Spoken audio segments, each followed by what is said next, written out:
But yeah, she's like an older cousin, right? It's like weird, but yeah, my aunt, she lives in Krems, in Austria.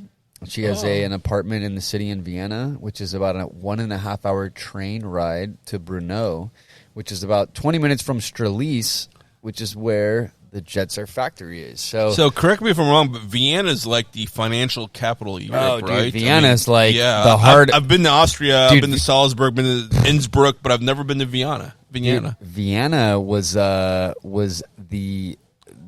center point of the Austrian-Hungary Empire. John. Literally. So the Vienna castles and shit are literally the whole Austrian-Hungary Empire, which was pretty much imagine when any great power, Hitler or Napoleon. Anybody that took over Europe over the last 4,000, 5,000 years. The Austrian-Hungary Empire was the one that basically controlled most of it. They even had people in South America. Yeah, they had influence in South America in 1850. So the Austrian-Hungary Empire basically died off at the end of the 1800s, early 1900s, and then it all went from there. But yeah, at one point it was all ran by that. But yeah, no, Europe is crazy, just like it has been over all the years. So many wars and between the Germans and the Russians, and man, it's they're all just fighting for their land over there. I feel like we are lucky in America, John. My God, we're fighting over state policy. We're not fighting over who owns America. We are America. No one's going to take it from us. We own it. Well, it definitely is cool when all the wars are in a way war. They're not a home war. We've had some home wars. We've had some, and they've been ugly. Civil War. Yeah. But you're right. We've kept it out of the home turf for a little while. Yeah. Actually, most of our wars have been away wars. Which is good. I guess that's the whole point, right? To keep it over there and not let it come here. And speaking of water, in the past, how much the Navy and the water warfare was involved. Now it's more about, computers and drones and it's just a different type of a battle. I mean, back in the day, it was just literally your boat against my boat, baby. Who's got the better strategy? Right. Line up side by side and fire the cannons towards each other. And who wins? I mean, it's so different. The Navy was such a powerful, and I'm not saying they're not powerful now. They are, but back in the day, like you said, literally ships going against ships and ships pulling up against armies on the beach and going at it back and forth. They're trying to sink the ship. They're trying to take out the beach. It's crazy. Yeah, battleships and then aircraft carriers and now really it's more the planes from the Navy on the aircraft carriers. But now it's all Air Force. It's all. Now it's all cyber and it's jamming and the Navy has the Space Force has the Hornets, which are called Growlers, which are electronic warfare planes. We're talking literally we're talking lasers in space too, John. The Space Force is not it's a real thing, and I've been saying for years we need to get back to the moon before anybody else gets there because you got to protect the high ground, right? I mean, China's trying to get to the moon, and I think they have plans. Have they landed on the moon? Not a human. They have not landed a Chinese person on the moon. No. I mean, only Americans, and they've all literally every one of those Americans that have landed on the moon have lived within a half mile of the studio. Yeah, there's only 5. No, okay. Very low, right? Yeah. So Apollo 11, Apollo 12, Apollo 14, Apollo 15, and 16, and so that's 10 people have landed on the moon. And so in the crew, you're naming everyone in the crew on all crews. Well, okay, crews, all the Apollo missions had 3. 2 went down into the on the lunar lander, and one guy stayed above and circled the moon. Every time in the command module. So so only didn't land. He he circled then landed and picked them up. No, they came. They shot up to him and they re-engaged. What? Yeah, you didn't know this? Okay. They shot up to him from the moon. In their suits? No. In a vessel? In the lunar lander. Okay. Yeah. Dude. Wow. That's crazy. Yeah. And literally, these guys were coming back in aluminum, Like, dude, when they show videos or like movies of these guys like landing in these things, like I'm like, dude, they were like literally almost burned up and died. Like, what? How is this even possible? Yeah, it's something, like, right? Yeah, it's incredible what these guys were willing to do. Yeah, the heat shield's very important. But yeah, so I always tell people. So right now, this studio is where the city of Seabrook meets the city of Olago. Yes, So more people have lived in. It's on the line. It actually is. Yeah. It literally is. It literally is. That's why. Yeah. Wow. So Olago has, I think, about 2,500 people. Actually, it might be less than that. It's a very small city.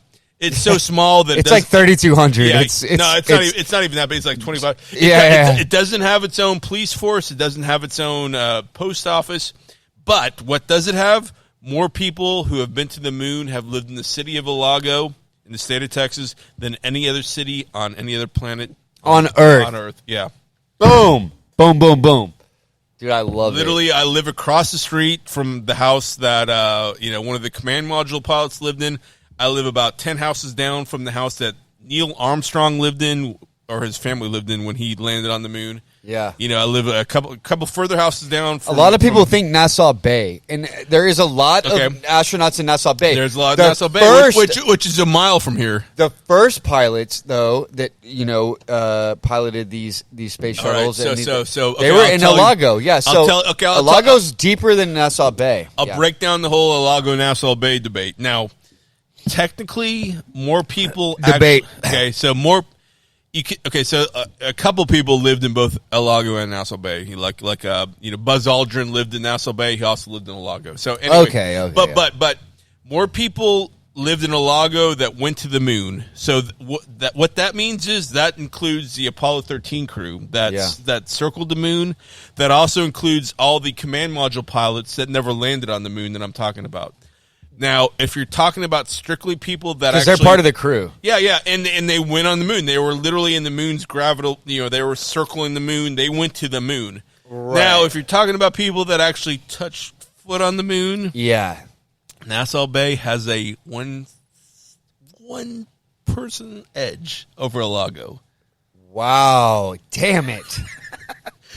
Now, I still say, now you're careful. I was careful when I said it. I said more people have been to the moon, have lived in Olago. Now, if I said touched foot on the moon, right, because that is different. Because but we're literally in this. Is it always only three-man crews? They're all three. Yeah, the Apollo were all three. The Gemini. So it's only now that they go up there with 5, 7, 10 people. Yeah. Back in the day, it was even three motherfuckers. Yeah, even the early shuttle program was only 2, and then they went up from there. But wow, yeah, 2 people at one point. That's crazy. Actually, the Mercury was 1 person. So he was a monkey. Legitimately. Alan Shepard, who actually lived in Timber Cove on the water, he was the first American in the space. He was 1 man. John Glenn was 1 man. So the Mercury were 1 man. The Gemini program were 2 men. The Apollo were 3. Wow, John. And I could do like a 3-hour show on talking about how we could. How the Mercury were just trying to get into space. The Gemini were doing like all kinds of cool things to prepare for the moon, like we're like trying to spacewalk and dock and do all these other things. And then of course the Apollo was all about getting to the moon, and getting to the moon, and landing and landing on the moon. Well, and not just getting to the moon, getting home. Yeah, because I feel like there's some missions you're like, we can get you there. Yeah. We can't get you home. Like, you know what I mean? Like, yeah, like that's what makes Apollo 13 so amazing. Is that they legitimately, we can get you, we can send you out there.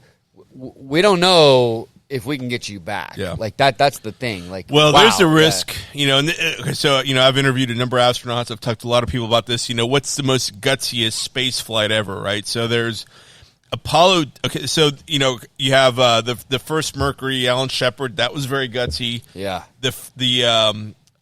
Any space flight's gutsy, and of course, when I asked Clay Anderson, he said, "Well, my flights were the most gutsy." A lot of astronauts would say their own were, but within the space geek community, you would talk about the first Mercury mission, Apollo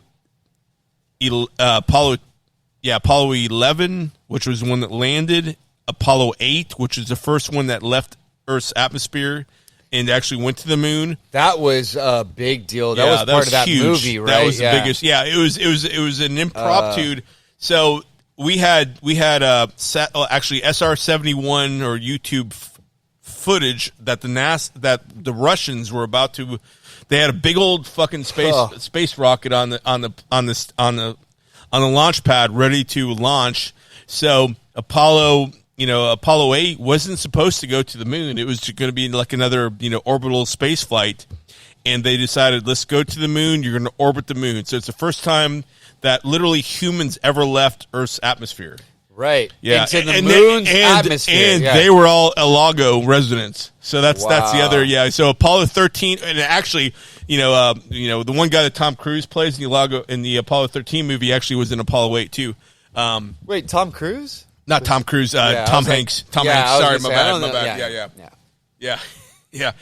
Also a Navy test pilot back in the day. But anyway, so what? Tom Hanks? No, well, the guy he played, whose name apparently, we've been drinking some beer, so sometimes the names slip out. Although I'm a huge fan of him, but actually both of them, Tom Hanks also. But yeah, so the Apollo 8 was not supposed to circle the moon, but it did. So that's a lot of people think that was the most gutsy, even more gutsy than Apollo 11. Then the other gutsy space flight was the first shuttle mission, which was a manned test flight. And I'm going to repeat that. That's a manned test flight. That's a test flight with 2 men in it. And, of course, it was John Young and Crippen. And, of course, John Young, Alago, who is also on Apollo 16 and Apollo 9. No, Apollo 10. Wow, Apollo incredible 10. how they work through the ranks and they go on different flights in different positions. But anyway, we went deep into space flight. Oh, man, that's okay, man. Dude, I love talking about space, man. I mean, dude, Weekends in the Water is literally space, the water, beer, it's everything. So as I'm drinking a 32-ounce beer from Cigar City in Florida.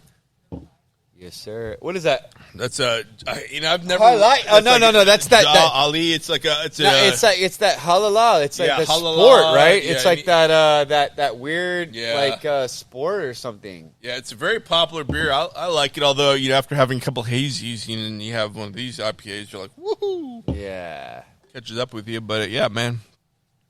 Well. Yeah, but Alago, Seabrook. I mean, there's of course, Alago also had a lot of. Probably the two most famous shuttle astronauts both lived in Alago, which is, of course, John Young and then Story Musgrave, who did 6 shuttle missions. He's the only astronaut to fly every shuttle. Wow. Yeah, that's kind of cool. Dude, it's so crazy to have like a reputation like that. For a city of like 2,000 people, it's incredible. So small, we don't even have our own police department. It's the Lakeview Police Department. We share it with 2 other cities, Exactly. Yep. It hasn't always been like that. Our post office we share with 3 other cities, Yeah, what is y'all's post office? Is Seabrook, right? Seabrook, 77586, yeah. Yeah, so that's interesting how that works. Yep. But man, well, good times. So what time are you catching a flight in the morning? Dude, I got to leave at 6 a.m. 6 a.m. I got to get there at 6:45. My flight leaves at 10:45. I got to get there 3 hours early because apparently it's hard in the mornings. It's been packed. The airport today, there was like no parking in the largest parking garage, international terminal, Terminal C at United, like at IAH. There was literally no parking. Wow. Yeah, there was 0. We had to wait for people to pull out, like type it. So I think a lot of people are traveling right now. My summer, my mom just went on the first trip since since before COVID hit. Yeah. So I think everybody's traveling. Yeah. But, I mean, you get, like, a special VIP treatment. I mean, you're an international extreme water sports competitor representing America, right? I mean, you have some people that come meet you at your car and chauffeur you through customs and all that, right? Or yeah. Once I get to Belgium, maybe. But well, it sounds like you're gonna get some special treatment there. Maybe not here in America. Well, they're not part of the Belgian government or anything, but yes, they they have to do with the racing, and it's neat to have those guys be involved. No, that's respect. And that's awesome. Yeah. And of course, that kid about I know you're kidding. Yeah. But no, yeah. I mean, I'm excited, man, to go and. Yeah, it's just the real deal, and sometimes I forget, how important it all is, and the sport and the racing, and yeah, man, I'm just happy and blessed to be able to go. and be a part of something like the UIM. I mean, this is a international, recognized and regulated, like sanctioning